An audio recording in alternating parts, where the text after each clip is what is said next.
You can easily multiply your net worth by doing something I've never heard anybody talk about before. What I'm gonna go over with you is gonna blow your mind just like it did mine. As a successful entrepreneur, I had no clue this is even how the world worked until I researched this. Now it makes perfect sense why the rich get richer and the poor get poorer. Listen to this carefully. You can actually 42x your net worth by just making one simple little change in your life. But first, I wanna do a thought experiment with you right now. There's two types of people in this world. Those who rent, those who own. These statistics I'm about to break down will change the way you think about money. What do you suppose the common net worth of a renter is? So someone who rents their home. Okay, do you have that number in your head? Now think, what is the net worth of a common homeowner? So someone who bought their home. For example, if you guessed the net worth of a renter is $50,000, but the net worth of a homeowner is $150,000, you would be way off. When I did this with my fiance, that's exactly what she thought initially, that a homeowner has 3 times the net worth as a renter. But it's not even close to that. Let me tell you the actual numbers, which is staggering. The median renter's net worth is just $10,000. However, the median homeowner's net worth is a whopping $415,000. If you rent a home, you're about 42 times less financially stable than a person who owns their own home. If you're renting right now, I really want you to let that sink in for a moment. There's 3 main benefits about owning a home that you're gonna absolutely love, but there's one thing that might make you think twice about buying a house right now. Because when I grew up, I thought that everyone wanted to buy a home. However, right now in the United States, there are about 45 million households that rent. That equals 34% of all households, which is a record high. But here's the kicker. The number of renters is growing faster than the number of homeowners, even though renting will essentially keep you poor forever. You might have heard in the news that it's harder than ever to buy a house. That's 100% true. But there are a few reasons for that. For one, in 2024, monthly mortgage payments have jumped by a whopping 90% from before the pandemic. But monthly rent prices have only gone up by 23% in that same time period. Look at this chart that shows the median monthly rent price versus the median mortgage price in every state. When you add up the taxes, insurance, and all the other fees, it can cost up to $1,500 more per month to buy a house versus rent the same exact house in some states. Take Florida, for example. Adding everything up, the average monthly rent is $2,464. But the average monthly mortgage payment is $3,648. That's a lot of extra money per month. Therefore, you have to ask yourself, is it even worth it? If you can afford that extra monthly payment, then you put yourself in a position to grow your net worth in a way renting simply cannot match, partly through something called home equity. Home equity is the portion of your home that you own minus any debt. But hold that thought, because I want to explain how equity grows and why it matters so much. If you rent, all you're doing is lining someone else's pockets, making their bank account bigger while yours shrinks. Remember, data shows the median net worth of renters in 2024 is just $10,000.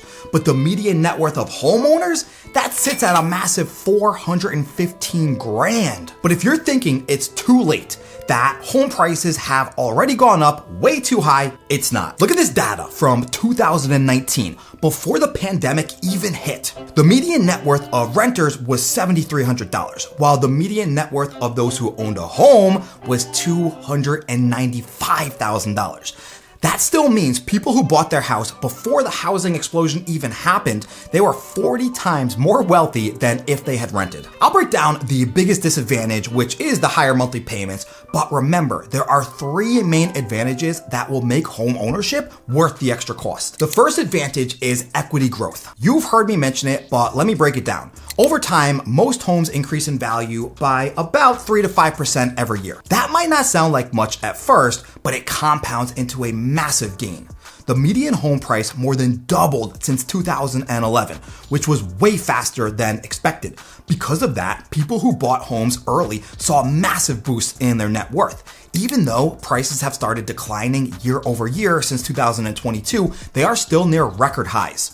Therefore, if you stay in your home for the long run, you're always going to see a solid increase in your investment. The second advantage is stability, because once you own, you have control over your own house. Landlords can't suddenly raise your rent or decide to kick you out if they want to sell. I remember getting a notice from my landlord years ago saying that they wanted to sell the place that I was renting. Having to scramble for a new place was a nightmare. I vowed never again. The third advantage is something that often gets overlooked. It's the psychological benefit.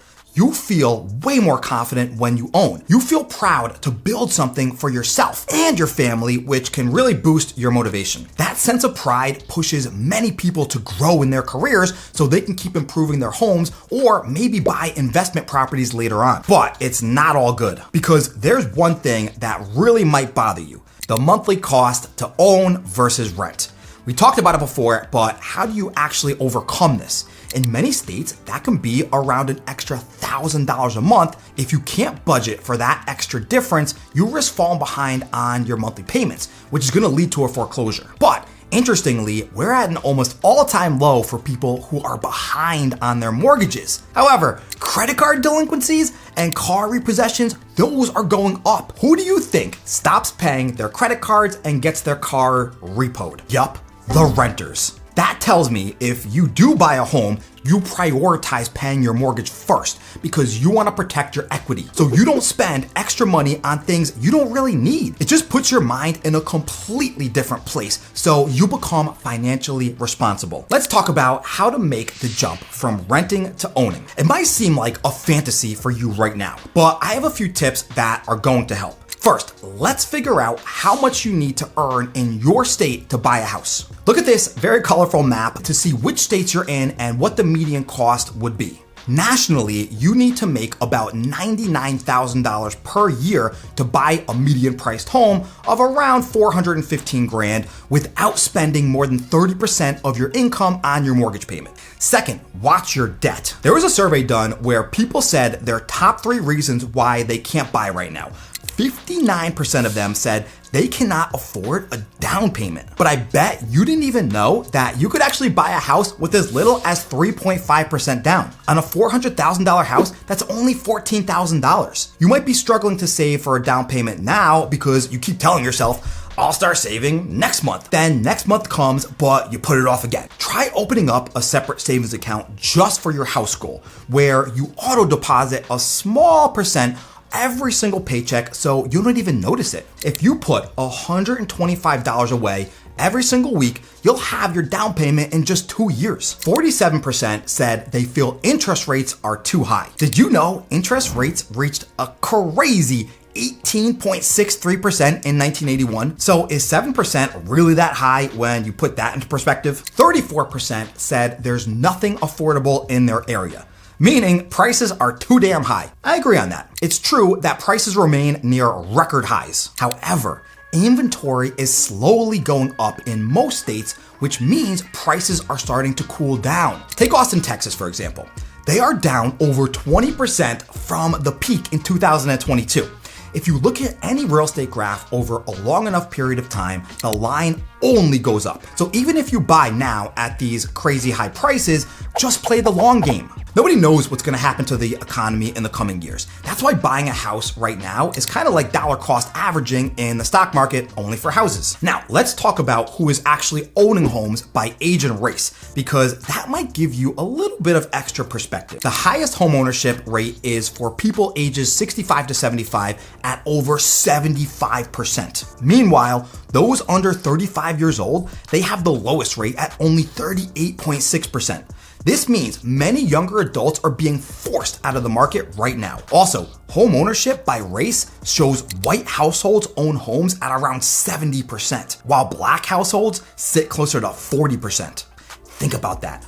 Real estate is the single largest contributor to net worth for the majority of Americans. So if you want to do something about this huge inequality gap, you have to stop renting. I want to tackle the biggest question. Is it worth it to stretch your budget so you can own a home? Because that is what you're probably thinking about right now. You want to know what the worst thing you can do right now is? Keep your money in the bank. You're basically evaporating your money every day due to inflation. You're much better off keeping it in a house to beat inflation, which will also give you discipline not to spend it because you can't. As I told you, it can be more costly in the short term to own the same house you could rent, but the long-term payoffs far outweigh that extra cost. Because once you start paying down your mortgage, your equity grows. If home values rise even at just 3 to 5% every year, that difference adds up fast. Meanwhile, renters, they never see a return on their monthly payments because they're paying someone else's asset. So let's recap. Owning gives you equity growth. It gives you stability.